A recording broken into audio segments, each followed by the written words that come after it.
Vamos a tener un coloquio sobre COVID-19. Vamos a escuchar la experiencia de las doctoras pediatras neumólogas, la doctora Ruth de la Cruz, que trabaja en el Hospital Robert Rick Cabral, y la doctora Jenny Ten, de la zona norte, y la doctora Marly Núñez. Bueno, hablar de COVID-19 en niños, sabemos que estamos en una época que circulan otros virus, pero nos vamos a enfocar esta vez en COVID-19 porque estamos pasando una pandemia y tenemos que evaluar los niños, evitando quizás a tiempo llegar a un síndrome multisistémico. Y a veces le decimos a los pacientes, vamos a hacerle una PCR, y me preguntan, ¿y por qué? Estamos en pandemia de COVID-19 y vamos a ver la experiencia, iniciando con la doctora Ruth de la Cruz. Luego nos va a hablar de un síndrome inflamatorio multisistémico en niños en forma virtual con la doctora Javis Acosta. Iniciamos con la doctora Ruth de la Cruz.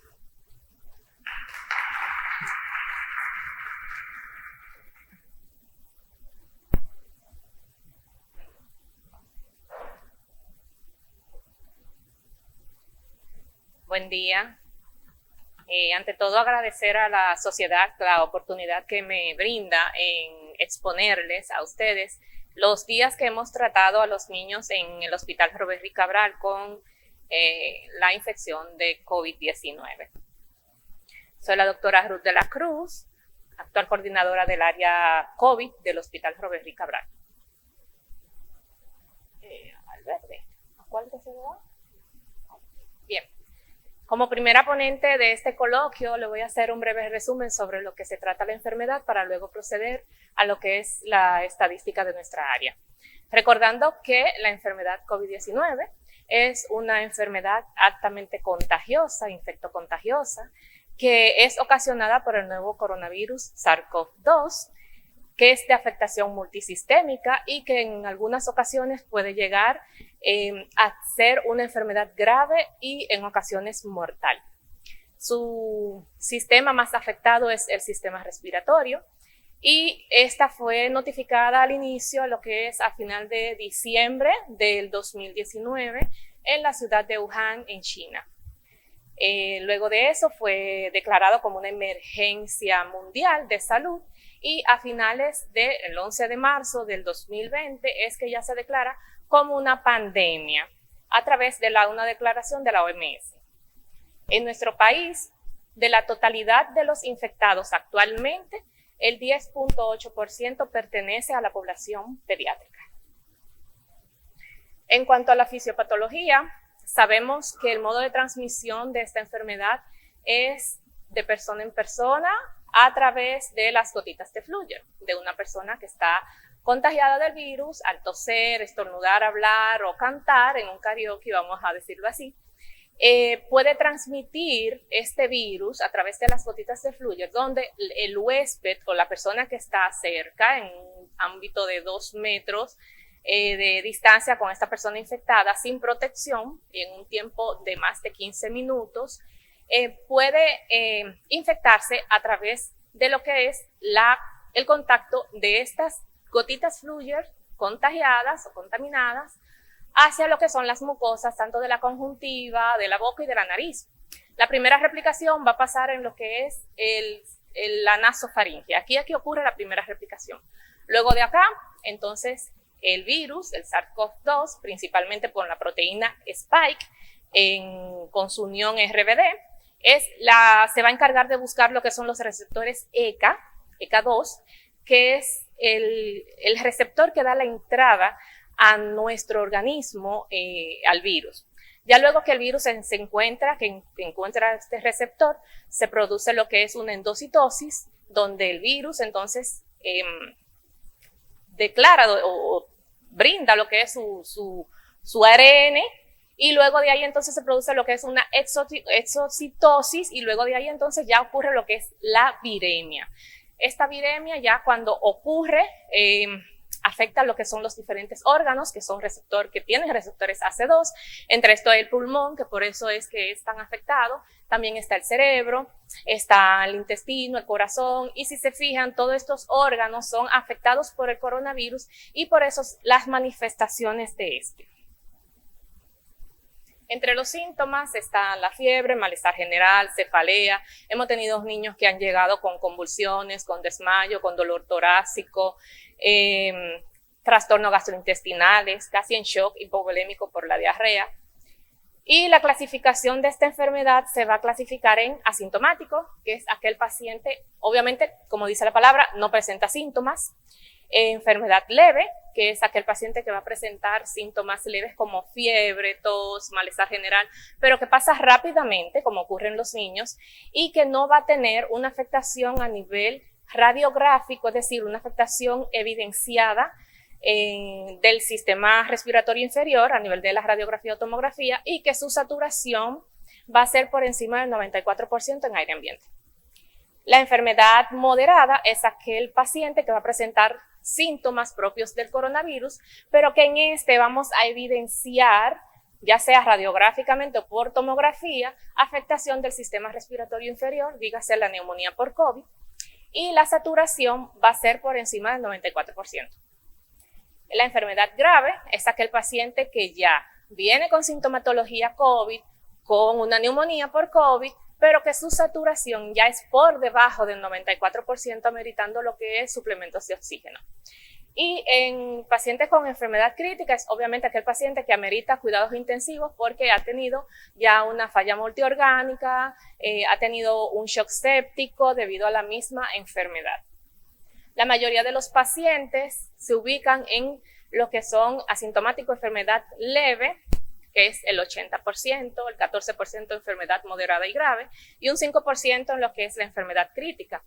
En nuestra unidad, la mayoría de los pacientes se ubican en lo que es enfermedad leve y moderada realmente.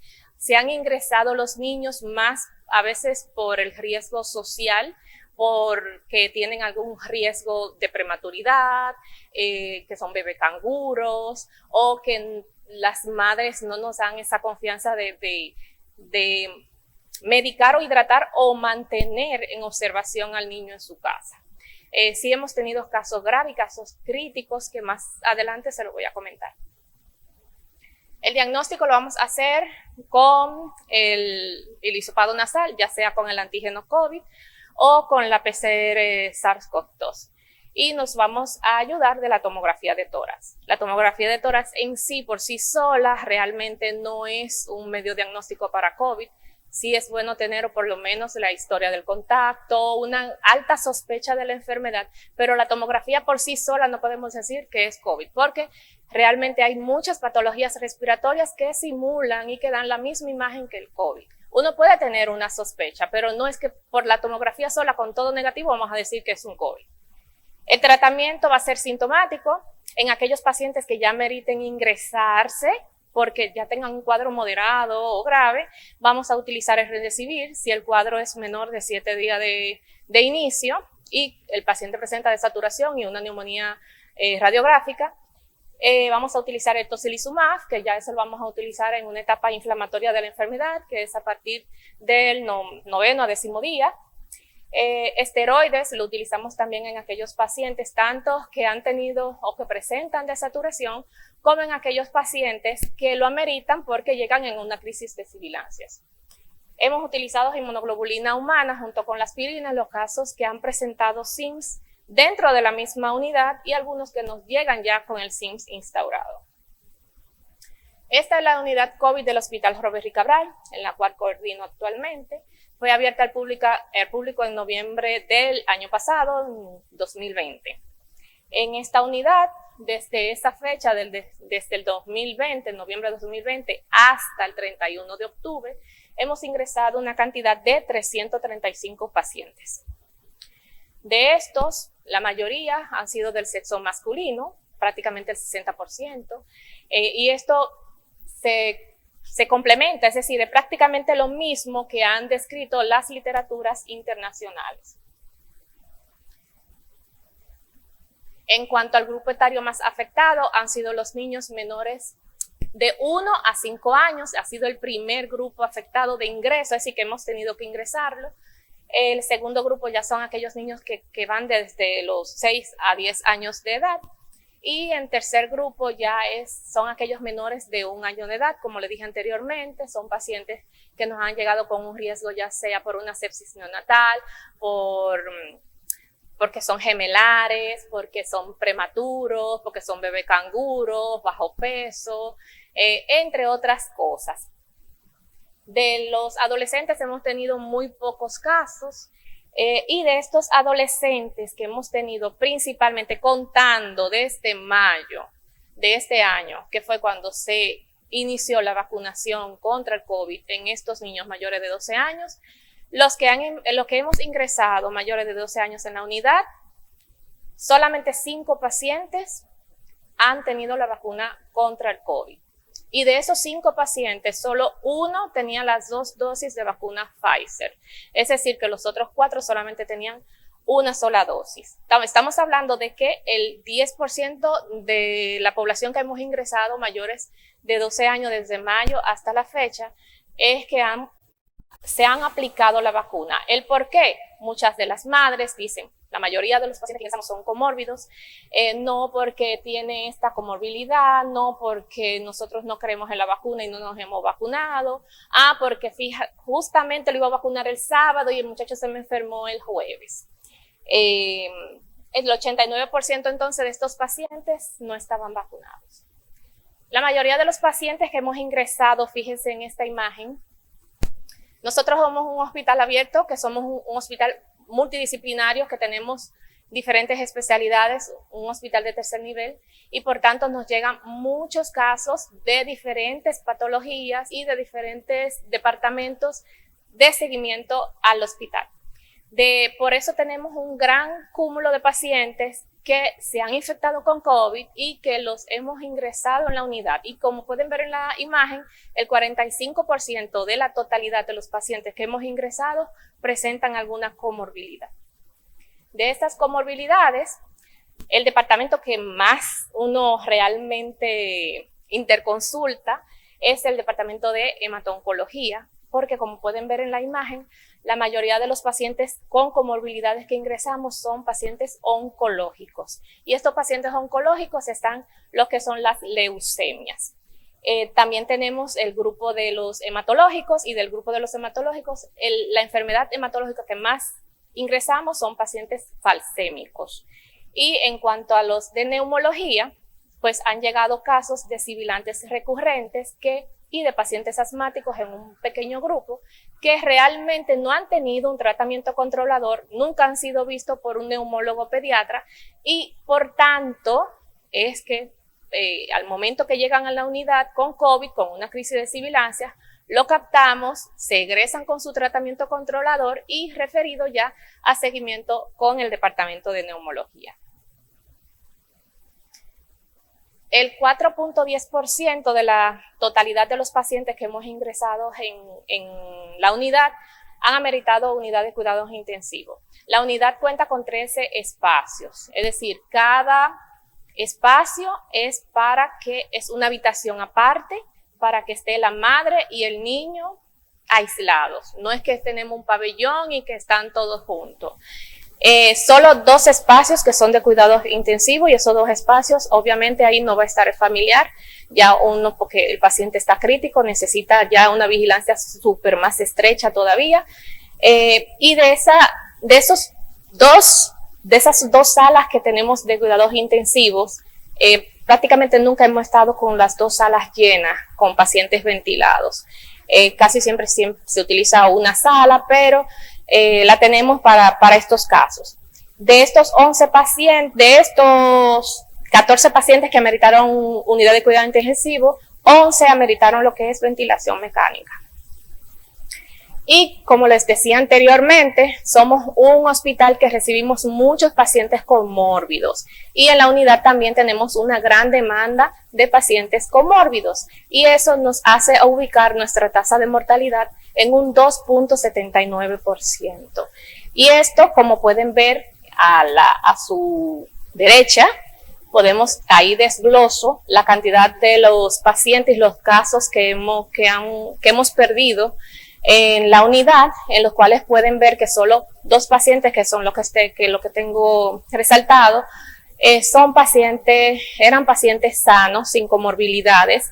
La niña del probable SIMS, que llegó sin PCR no detectado, con antígeno también negativo, solo tenía el anticuerpo IgM, con un cuadro muy abrupto, que solo duró menos de 7 horas en la unidad, ameritó ventilación mecánica, hizo una hemorragia pulmonar, se dematizó, y por eso sospechamos que pudo haber sido un SIMS. Sin embargo, aunque no estaba detectado el virus, y no lo puedo contar como una mortalidad por COVID, sí falleció en nuestra unidad y por tanto sí la tengo que discutir en este caso.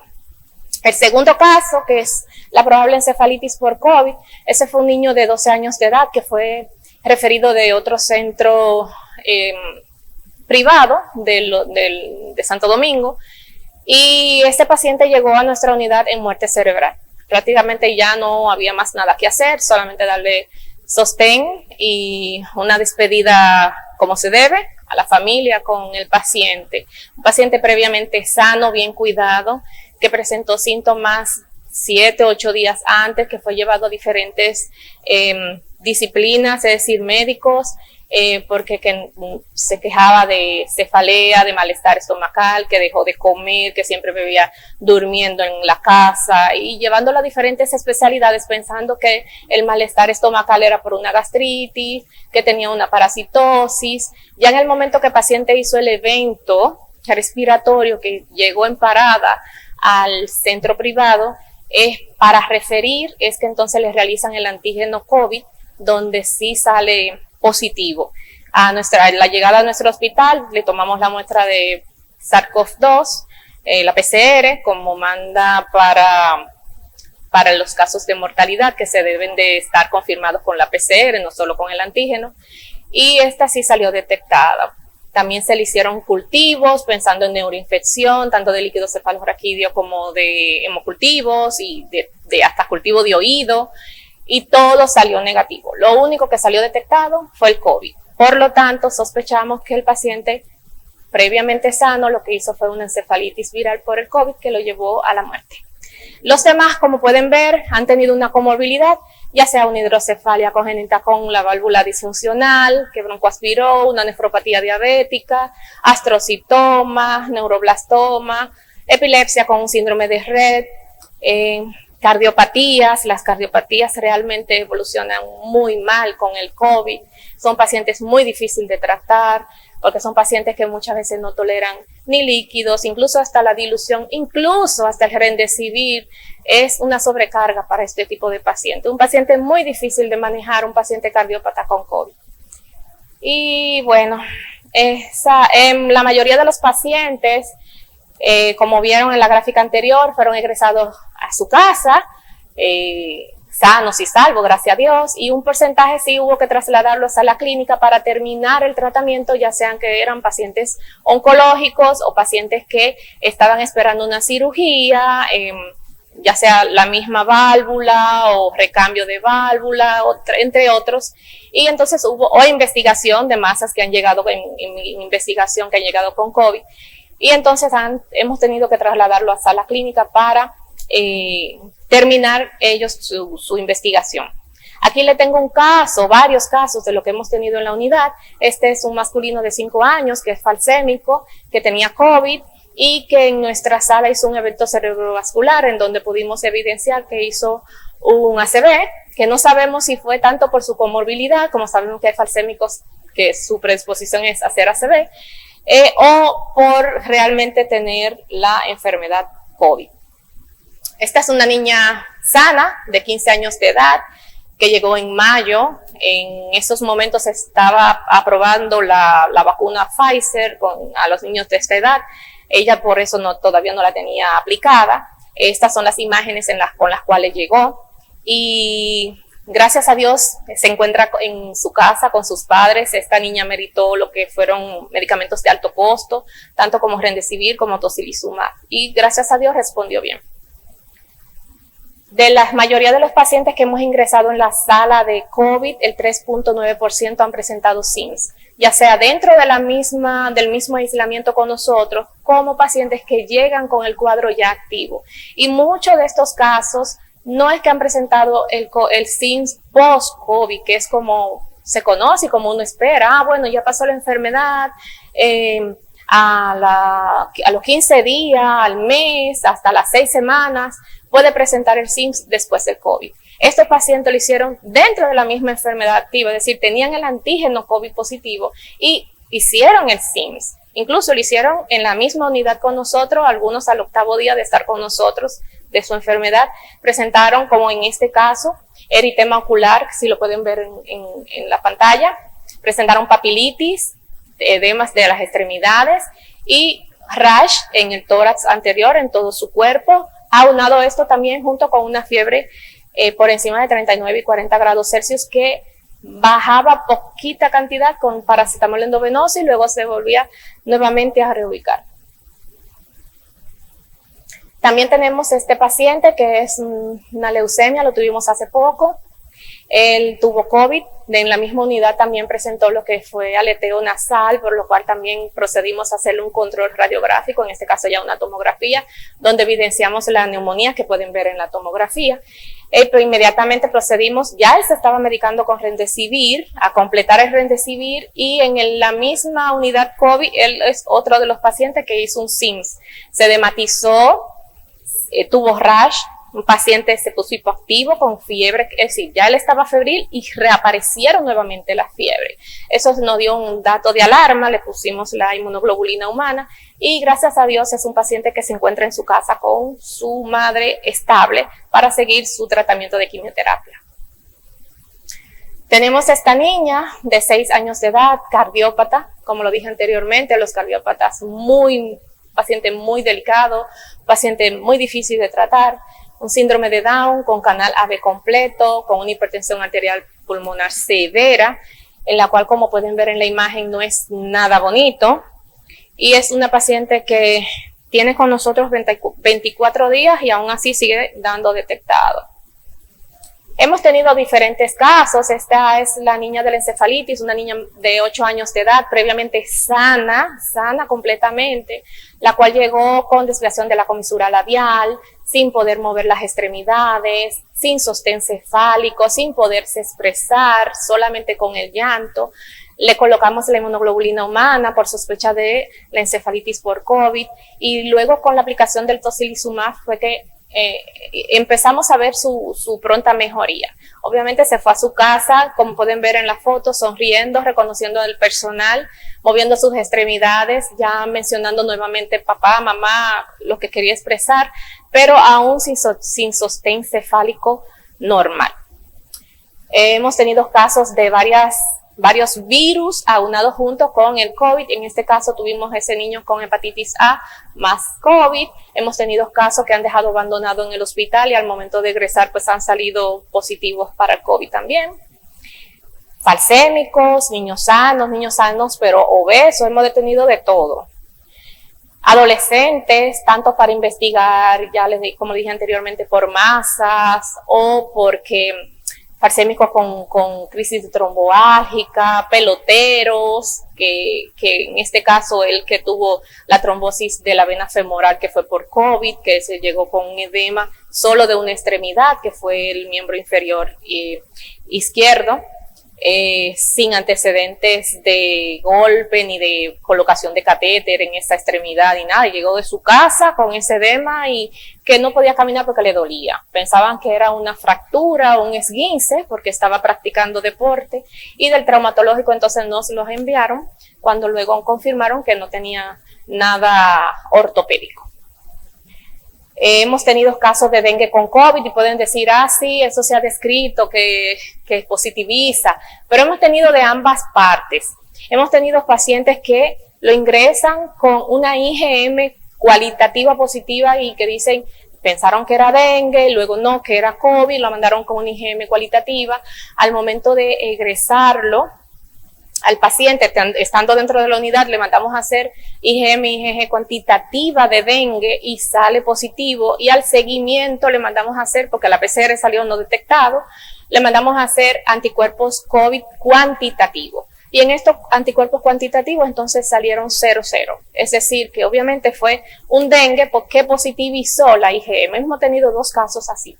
Pero también tuvimos hace poco un caso que sí tenía los anticuerpos de dengue positivo y sí tenía la PCR detectada contra el COVID, es decir, para el COVID. Es decir, que no sabemos si fue que saliendo del dengue se contagió de COVID, en este caso pudo haber sido, o si cuál es que positiviza cuál.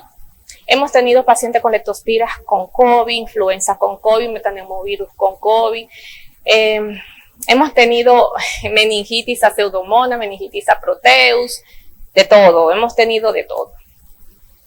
Recordar que el COVID-19 no respeta raza, tampoco respeta edad, sexo, ni condición tampoco social.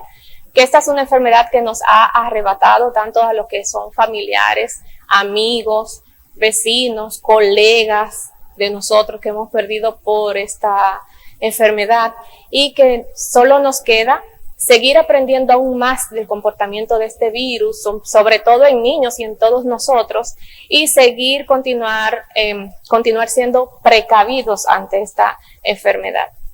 Agradezco a todo el equipo de guardia de la unidad COVID, tanto médicos pediatras que son las que hacen las guardias, junto con las enfermeras, y también a los interconsultantes, a todo el personal que se ocupa por el bienestar de nuestros pacientes. Muchas gracias.